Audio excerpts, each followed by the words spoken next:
नमस्कार जी। Good evening. चलिए, बाकी सर ने आपको पूरी जानकारी दे ही दी बुक के बारे में। ये आपके राजस्थान इतिहास, बाकी सर ने बता ही दिया। थोड़ा टाइम ज़रूर लगा क्योंकि कुछ कंसेप्ट लिखे कुछ इस प्रकार ताकि आप आराम से उस कंसेप्ट को क्लियर कर सकें। विशेष बात ये थी क्योंकि जब हम पढ़ाते हैं तो एक ही बात कहते हैं कि किसी भी सब्जेक्ट को लिखने के तरीके से आसान बनाया जा सकता है। पूरी कोशिश रही है मेरी कि ये जो इतिहास है इसको बिल्कुल सुंदर ढंग से पिरोया गया है और बिल्कुल यही आपके राजस्थान भूगोल, अर्थव्यवस्था और कला संस्कृति जैसी बुक थी, बिल्कुल डिट्टो उसी प्रकार से हैंड रिटन। और उसके बाद में वही आपके विगत एग्ज़ाम के अंदर जो क्वेश्चन आ रखे थे वो सारे के सारे। अभी आप एक चैप्टर के साथ में रूबरू होंगे तो आप पूरी कहानी समझेंगे कि इस इतिहास को लिखने में इतना टाइम कैसे लगा। बाकी ये सर ने आपको बता ही दिया। चलिए हम एक चैप्टर देखते हैं और समझते हैं किस प्रकार से ये बुक लिखी गई है।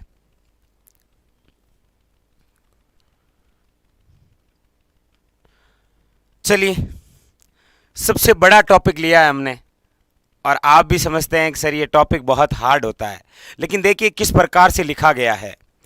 एक चैप्टर के सामने चर्चा करते हैं साथियों।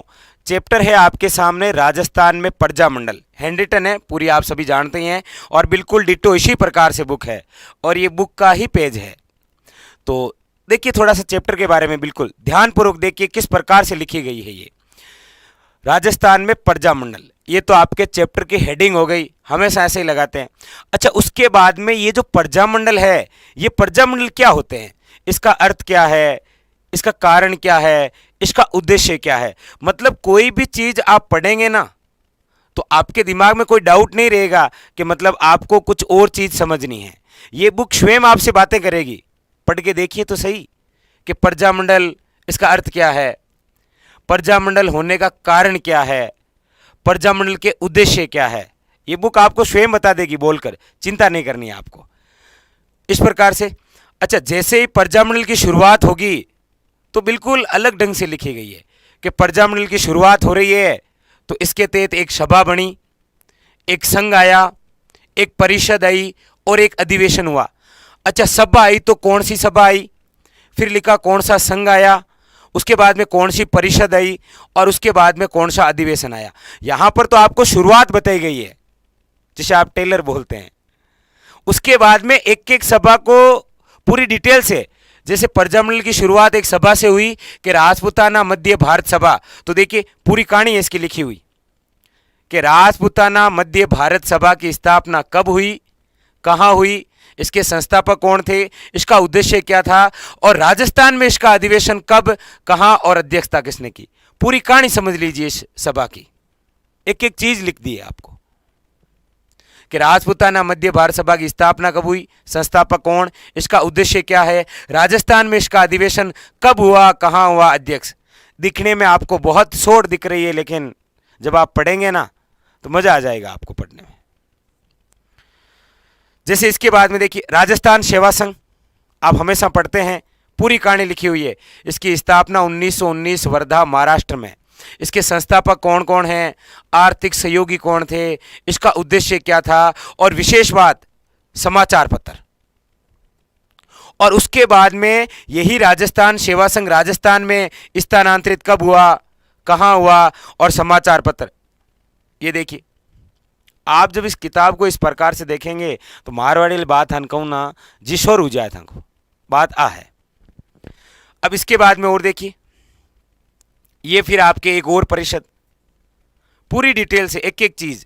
फिर ये कांग्रेस का हरिपुरा अधिवेशन, जहाँ से कांग्रेस ने देशी रियासतों के जो प्रजामंडल थे उनको समर्थन दिया था, कई बार पूछा जाता है। और उसके बाद में फिर राजस्थान में जो प्रजामंडल हुए उसमें पहला प्रजामंडल कौन सा था, अंतिम कौन सा था। अच्छा, राज्य का पहला राजनीतिक प्रजामंडल कौन था। एक एक चीज़ लिख दी गई है जो आप सोच सकते हैं। नेक्स्ट, अब यहां से देखिएगा प्रजामंडल कैसे लिखे गए हैं वो समझिए। जैसे आपके सामने आया जयपुर प्रजामंडल, लिख दिया राज्य का पहला प्रजामंडल, ठीक है। अच्छा, राज्य का ये पहला प्रजामंडल है तो जयपुर राज्य में जन जागृति व राजनीतिक चेतना जगाने वाले व्यक्ति कौन? अर्जुन लाल शेट्टी। एक आप नाम सुनते हैं ना, व्यक्तित्व, उनको मैंने इसी के साथ में पिरो दिया। जैसे जयपुर प्रजामंडल में नाम आया किसका? अर्जुन लाल शेट्टी का। ये लीजिए, इनकी पूरी कहानी रही आपके सामने। अर्जुन लाल शेट्टी का जन्म कब हुआ? इनका उपनाम क्या था? इन्होंने 1905 में किसकी स्थापना की? 7 में क्या किया? 1908 में क्या किया? और उसके बाद में ये रहा अर्जुन लाल शेट्टी का थोड़ा सा और जीवन परिचय। और हाँ, इनके कथन भी है कि यदि अर्जुन लाल नौकरी करेगा ना तो फिर अंग्रेजों को भारत से बाहर कौन निकालेगा। इनकी मृत्यु कब हुई, कहाँ हुई? अजमेर के अंदर दफनाया गया। और इनके बारे में क्या कहा जाता है और किन्होंने कहा था, एक एक चीज, मतलब प्रजामंडल और व्यक्तित्व का ऐसा संगम है कि पढ़ के मजा आ जाएगा आपको। देखिए, उसके बाद में कौन कौन से आंदोलन हुए, बिल्कुल सीक्वेंस में है। आप जब प्रजामंडल इस बुक से पढ़ेंगे तो आपको ऐसा लगेगा जैसे बुक आपको बता रही है सारी चीजें। जैसे ये आया चरखा संघ, तो जमनालाल बजाज आए, तो इनकी जीवन परिचय हो गया कि इनका जन्म कहाँ हुआ, कब हुआ, इनका उपनाम क्या है। अच्छा, जैसे गांधी जी के 5वें पुत्र है, गुलाम नंबर 4 हैं, राजस्थान का भामाशाह इन्हें कहा जाता है। इसके अलावा जैसे यहाँ 1927 चरखा संघ जयपुर में, तो उसके अलावा जमनालाल बजाज ने चरखा संघ की स्थापना अजमेर में भी की थी 1925 में। पूरी एक एक कहानी। फिर ये दिवस, और ये देखिए फिर जयपुर प्रजामंडल, पूरी कहानी, स्थापना, गठन, जो भी। और उसके बाद में अधिवेशन, ये इस प्रकार से। ये जयपुर में सत्याग्रह, गिरफ्तार कौन कौन सी महिलाएं हुई, एक एक चीज लिखी हुई। जयपुर दिवस कब मनाया। फिर जैसे ही इस जयपुर प्रजामंडल से जुड़े कौन? हीरालाल शास्त्री। तो ये लीजिए, हीरालाल शास्त्री का पूरा जीवन परिचय, इनका जन्म कब हुआ, इन्होंने कौन सा गीत गाया, इनका लोकप्रिय गीत कौन सा है, इनकी पुस्तक या आत्मकथा कौन सी है, इन्होंने कौन सी संस्था की स्थापना की जो वर्तमान में कहाँ पर है। लिखने का तरीका तो आप बिल्कुल समझ ही जाएंगे, इसमें तो कोई डाउट नहीं है। ये जेटलमेंट एग्रीमेंट कब हुआ, किन किन के मध्य हुआ, पूरी चीज। आज़ाद मोर्चा, इसके गठनकर्ता, एक एक चीज लिख दिया आपको। जैसे ये तो जयपुर था, चलो मैं आपको एक और बताता हूं। जैसे ये रहा मारवाड़ प्रजामंडल, राजस्थान का प्रथम राजनीतिक प्रजामंडल। उसके बाद में ये मारवाड़ हितकारिणी सभा आई। चलिए, उसके बाद में क्या आया? उसके बाद में आया कि मारवाड़ में जन जागृति व राजनीति चेतना लाने वाले कौन थे? डॉक्टर जयनारायण व्यास। इनका पूरा जीवन परिचय ये देखिए, इनका जन्म कब हुआ, कहाँ हुआ, इनके उपनाम क्या है, इनकी विशेष बात क्या है, इनकी मृत्यु कब हुई। और उसके बाद में ये लीजिए, डॉक्टर जयनारायण व्यास ने जितनी भी सभाएं चलाई, मारवाड़ सेवा संघ की स्थापना। अच्छा, इससे क्या हुआ? तोल आंदोलन समाप्त हुआ। फिर पुणे मारवाड़ हितकारिणी सभा की स्थापना की। क्यों की? क्योंकि मादा पशुओं को जो बाहर बेचा जा रहा था उस पर रोक लगी। ये मारवाड़ देसी राज्य लोक परिषद, यहां पर बिल्कुल लिखा है कि प्रथम अधिवेशन कब हुआ, कहां हुआ, अध्यक्षता, और आए कौन। मतलब इस अधिवेशन में कौन आए? एक लेडी और एक लेडा, मतलब कस्तूरबा गांधी और काका कालेलकर। मतलब एक एक चीज लिखी हुई है भैया, आप थोड़ा सा समझ आओगे। अच्छा, इसके बाद में ये आपके मारवाड़ प्रजामंडल स्थापना कब हुई, संस्थापक कौन, अध्यक्ष कौन, मंत्री कौन, और अन्य सदस्य भी कौन।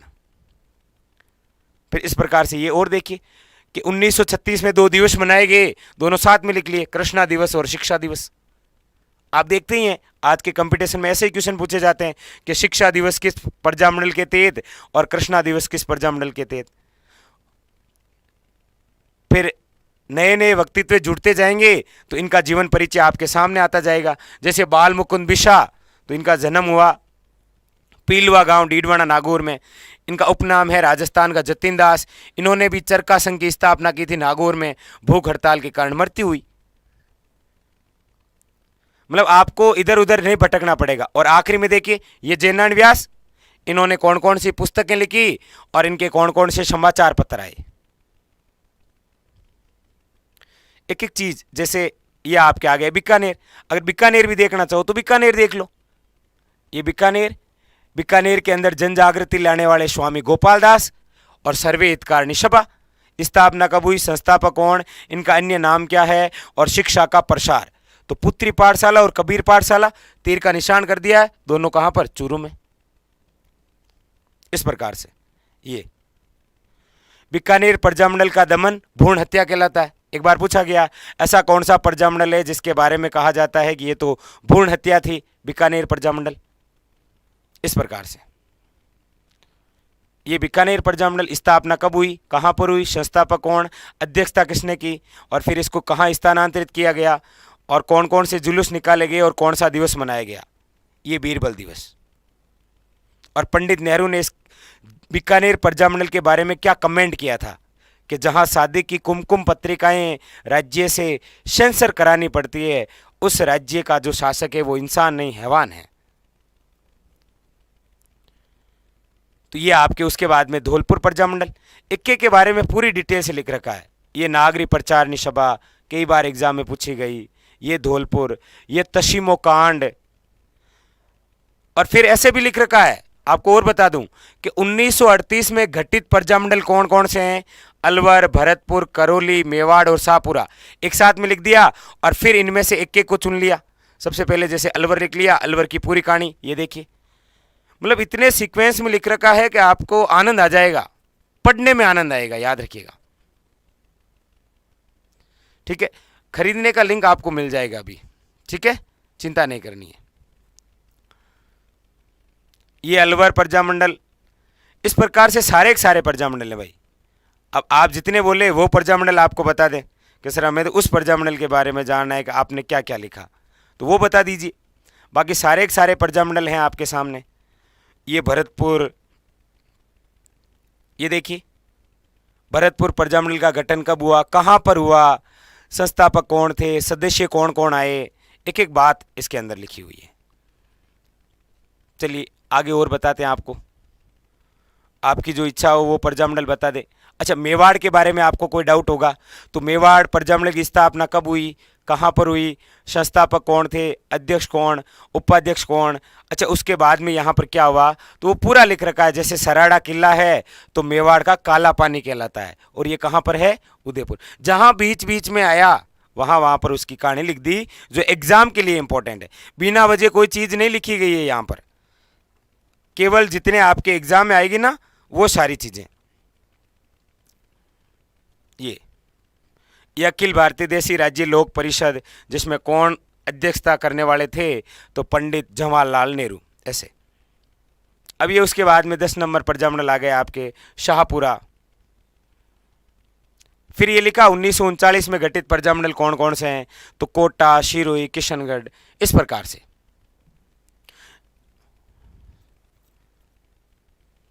ये देखिए कोटा प्रजामंडल,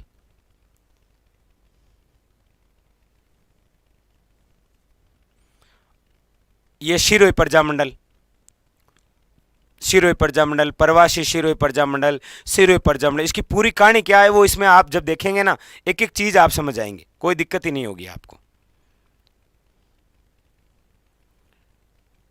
ये आपके किशनगढ़ प्रजामंडल। अच्छा, खास खास बातें हैं तो बस इतनी बातें हैं, उतने लिखना होता है। आपके एग्जाम को मद्देनजर रखते हुए ही सारी बुक लिखी गई है। जैसे यहाँ पर आया डूंगरपुर प्रजामंडल, तो जन जागृति लाने वाले कौन, तो भोगीलाल पांडे, तो डैश करके लिख दिया। वागड़ का गांधी, इनकी पत्नी भी इंपॉर्टेंट है, वागड़ की बात वो भी लिख दिया। आपको चिंता नहीं करनी, एक एक चीज़ आपके लिए लिख दी गई है। अब उसके बाद में ये रे भोगीलाल पांडे, इन्होंने क्या क्या किया वो सारी चीज़। और उसके बाद में यहाँ पर जो आप पढ़ते हैं हमेशा, ये देखिए पुन्नावाड़ा कांड और रास्तापाल की घटना, डूंगरपुर 19 जून 1947, शिक्षक शेंगाबाई, बालिका कालीबाई जो शहीद हुई थी, नाना भाई खाट। फिर ये देखिए मास्टर कैप्सूल, ये तो आपको मिलेंगे ही मिलेंगे, सब जगह मिलेंगे, क्योंकि जब तक मास्टर कैप्सूल नहीं मिलेगा तब तक आपको कैसे लगेगा नहीं ना कि अशोक सर की बुक है। इसलिए प्रत्येक में आपको मास्टर कैप्सूल तो मिलेगा ही मिलेगा। ठीक है, तो इस प्रकार से लिखा हुआ ये एक एक चीज़ लिखी हुई है। ये आपके सामने प्रतापगढ़, ये जैसलमेर, तो देखिए ये मास्टर कैप्सूल कि सबसे पिछड़ी रियासत। अच्छा, पंडित जवाहरलाल नेहरू ने जैसलमेर को 8वां अजूबा कहा। ये महारावल का अत्याचार था यहाँ पर, ऐसे भी कई बार पूछ लेता है। जैसे ये जैसलमेर रियासत आई तो सागरमल गोपा की पूरी कहानी, इनका जन्म, इनकी पुस्तकें, इन्होंने कौन कौन से संगठन बनाए, वो सारी बातें। अच्छा, फिर उसके बाद में जैसलमेर प्रजामंडल की स्थापना, और फिर ये देखिए सागरमल गोपा की पूरी कहानी लिखी हुई है आपके सामने। मिट्टी का तेल छिड़क कर जेल में आग लगा दी, मृत्यु कब हुई, महारावल कौन थे, इस समय थानेदार कौन थे, नारा कौन सा आया था कि खून के बदले खून, और उसके बाद में जांच आयोग कौन सा आया, रिपोर्ट ने क्या कहा कि आत्महत्या की, नेहरू जी ने ये बात बहुत शर्मनाक बताई थी। ये दो नारे भी गूंजे थे, इनकलाब जिंदाबाद, जैसलमेर में। ये आपके 19 नंबर प्रजामंडल झालावाड़। फिर आपके ये देखिए मास्टर कैप्सूल, टोंक राजस्थान की एकमात्र ऐसी रियासत है जिसमें प्रजामंडल का गठन नहीं हुआ था।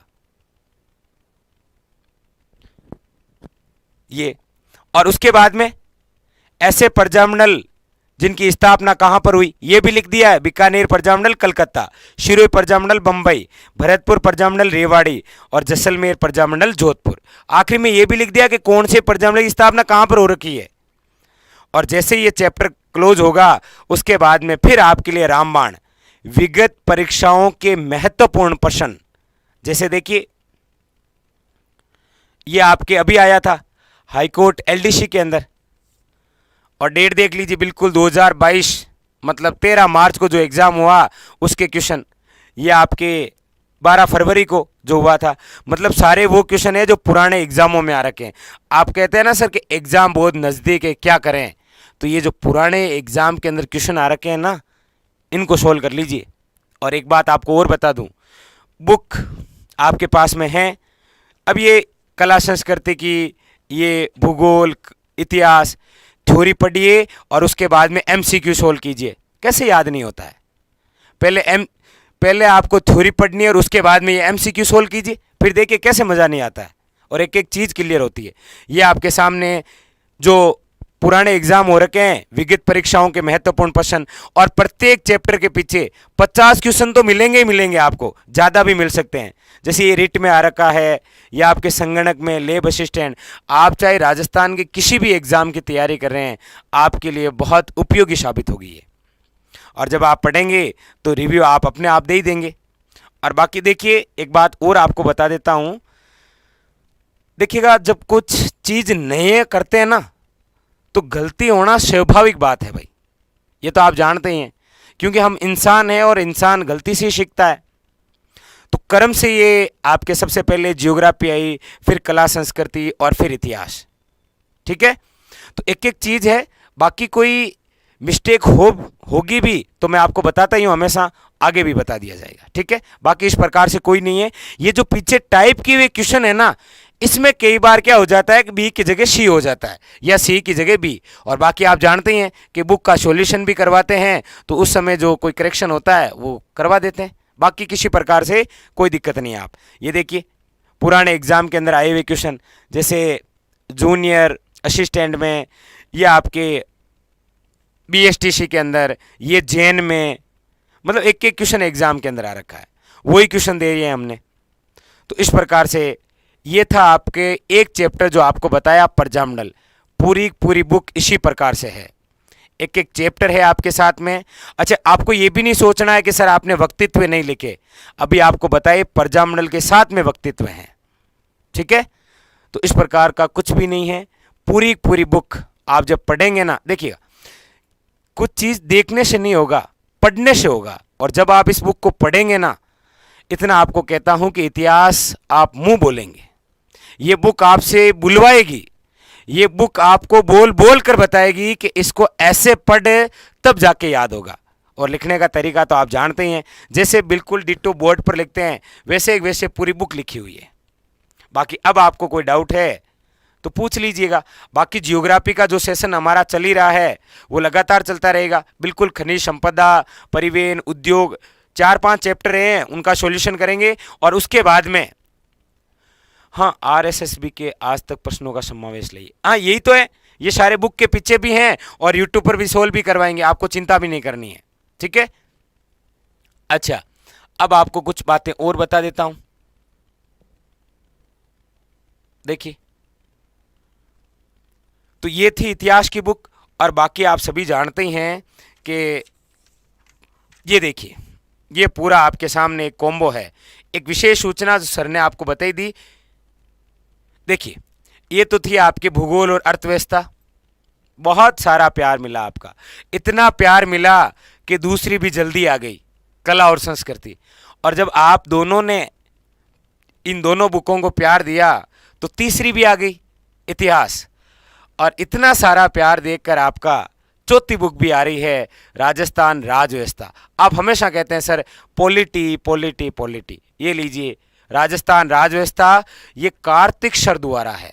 आप सभी जानते भी हैं, कौटिल्य से हमेशा जुड़े रहते हैं, उनके यूट्यूब पर वीडियो भी आते रहते हैं, क्लासें भी होती रहती है और जल्दी क्लासें भी होगी। ये बुक भी बिल्कुल सेम इन तीनों जैसी है। राजव्यवस्था की बुक भी पूरी हैंड रिटन है, जैसे भूगोल, कला, संस्कृति और इतिहास की, बिल्कुल उतनी शानदार ढंग से लिखी हुई है राजव्यवस्था। जब राजव्यवस्था आप पढ़ेंगे ना तो ये बुक भी, राजव्यवस्था भी आपको बहुत इजी लगेगी, इतने शानदार ढंग से लिखी हुई है। तो ये भी आपके सर ने आपको बता ही दिया, 3 दिन के बाद में मार्केट में आई जाएगी। और ये तो आई गई है, सर ने अभी आपको जोधपुर स्टूडियो से लाइव बता ही दिया है। हमारे यहाँ तो आई नहीं, बट वहाँ आ गई है, कल पूरे मार्केट में आ जाएगी। अब आप पूछ रहे हैं सर बुक कहाँ मिलेगी? राजस्थान में जितने बुक स्टोर हैं उन सभी पे मिल जाएगी। बाकी आप सभी जानते हैं ऑनलाइन परचेज करने के भी हज़ारों तरीके हैं। आप कौटिल्य ऐप डाउनलोड कर लीजिए, वहाँ से परचेज कर लीजिए, वरना अमेजन, फ्लिपकार्ट, वो जितने सारे लिंक हैं वो आपको अभी कमेंट बॉक्स में मिल जाएंगे हमारी टीम द्वारा। ठीक है, तो ये आपकी भूगोल, अर्थव्यवस्था, कला, संस्कृति और इतिहास, ये पूरा राजस्थान जीके व थ्योरी में कंप्लीट और साथ में एमसीक्यू। बाकी जल्दी राजव्यवस्था भी आ रही है और एक आपको सरप्राइज बहुत जल्दी और मिलने वाला है। इन तीनों का सम्मिलित रूप, ऐसी बुक जो राजस्थान जीके को और रोचक बना देगी। बाकी अब कोई आपको डाउट है तो आप पूछ लीजिए। हाँ, बाकी सेशन की चिंता मत कीजिए, क्लासें आपके लगातार होगी, चिंता नहीं करनी है। ठीक है, तो मिलेंगे सेशन में, मिलेंगे अगले में। तब तक के लिए हंसते रहिए, मुस्कुराते हुए रहिए। और हाँ, आप सभी को एक बार फिर इतना सारा प्रेम देने के लिए, और बाकी इन बुकों के पीछे देखिए पूरी टीम का बहुत सपोर्ट रहा है। पूरी टीम, कौटिल्य की जितनी भी पूरी टीम है, पूरी टीम का, हम सर के निर्देशन में ही चलते हैं। सर ने हमें कहा कि ऐसी बुक निकालिए, इस प्रकार से निकालिए, तो हम भी चल पड़े। और देखते ही देखते पूरा राजस्थान जीके आपके हाथ में हो गया। और ये राजव्यवस्था भी आने ही वाली है। हाँ, बिल्कुल आ जाएगी, कल सभी जगह आ जाएगी, चिंता नहीं करनी है आपको। ठीक है, तो फिर मिलेंगे अगले सेशन में। तब तक के